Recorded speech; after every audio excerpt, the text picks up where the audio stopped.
ঘূর্ণিঝড়ে ক্ষতিগ্রস্তদের প্রয়োজনীয় সব সহযোগিতা করবে সরকার, একথা বলেছেন প্রধানমন্ত্রী শেখ হাসিনা। পটুয়াখালীর কলাপাড়ায় ঘূর্ণিঝড় রিমালে ক্ষতিগ্রস্তদের মাঝে ত্রাণ বিতরণের সময় একথা বলেন তিনি। জানান, মানুষের বাড়িঘর নির্মাণ সহ ভুক্তভোগী কৃষকের পাশে আছে আওয়ামী লীগ সরকার।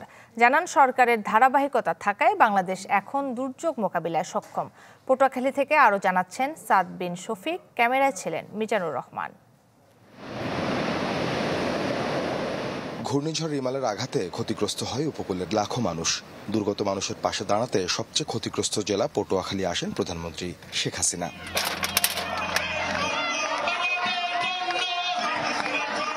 বেলা 1:15টায় সরকার প্রধান পৌঁছান কলাপাড়া উপজেলার সরকারি মোজাহার উদ্দিন বিশ্বাস ডিগ্রি কলেজ মাঠে। তাকে অভ্যর্থনা জানান তীব্র গরম উপেক্ষা করে উপস্থিত আন্ধারমানিক নদী পাড়ের হাজারো মানুষ। এ সময় রিমালে ক্ষতিগ্রস্তদের মাঝে ত্রাণ সামগ্রী বিতরণ করেন প্রধানমন্ত্রী। জানান, ক্ষতিগ্রস্ত রাস্তা ও বাঁধ মেরামতের কাজ শুরু হয়েছে।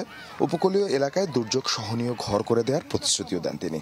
ইতিমধ্যেই যে সমস্ত রাস্তাঘাট ভেঙে গেছে সেগুলি মেরামত করার ব্যবস্থা নেওয়া হয়েছে। পাশাপাশি বাঁধ যেগুলি ভেঙে গেছে, বাঁধ নির্মাণের কাজ ইতিমধ্যে আমরা শুরু করে দিয়েছি, যাতে বর্ষার আগেই আমরা এই বাঁধগুলি নির্মাণ করে জলোচ্ছ্বাস বা পানির হাতে মানুষকে বাঁচাতে পারি। যেখানে যেখানে যাদের বাড়ি ঘর ভেঙেছে তারা যাতে ঘর বাড়িগুলি আবার মেরামত করতে পারেন, আবার নির্মাণ করতে পারেন, সেই ব্যবস্থাও ইনশাল্লাহ আমি করে দেব। অন্তত এইটুকু ভরসা আপনারা রাখবেন। শেখ হাসিনা বলেন, ধারাবাহিক গণতন্ত্র আছে বলেই সরকার দুর্যোগে মানুষের পাশে দাঁড়াতে পারে। আশ্বস্ত করেন, ক্ষতিগ্রস্তদের জন্য আওয়ামী লীগ ও সরকারের পক্ষ থেকে প্রয়োজনীয় সবকিছু করা হবে। আজকে ধারাবাহিকভাবে গণতন্ত্র আছে বলেই দুর্যোগ দুর্বিপাকে আমরা মানুষের পাশে দাঁড়াতে পারি। ধারাবাহিকভাবে গণতন্ত্র আছে বলেই মানুষের আর্থসামাজিক উন্নতি হয়।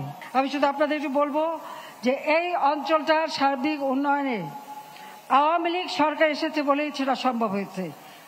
এর আগে তো অনেকেই ছিল, কেউ তো এদিকে দৃষ্টি দেয়নি। এরপর উপজেলার শেখ কামাল সেতু পরিদর্শন করেন প্রধানমন্ত্রী। মতবিনিময় করেন বরিশাল বিভাগীয় কর্মকর্তাদের সাথে। ঘূর্ণিঝড় রিমালে যে 19টি জেলা ক্ষতিগ্রস্ত হয়েছে তার মধ্যে সবচেয়ে বেশি ক্ষতি হয়েছে এই পটুয়াখালী জেলায়। বলা হচ্ছে এই জেলায় ক্ষতিগ্রস্ত মানুষের সংখ্যা প্রায় 3.5 লাখ। স্থানীয়রা মনে করছেন দুর্গত এই এলাকায় সরকার প্রধানের আগমন ক্ষতিগ্রস্তদের মনোবল বাড়াবে, সেই সাথে ত্বরান্বিত করবে সমন্বিত ত্রাণ বিতরণ কার্যক্রম। সাদ বিন শফিক, চ্যানেল 24, কলাপাড়া, পটুয়াখালী।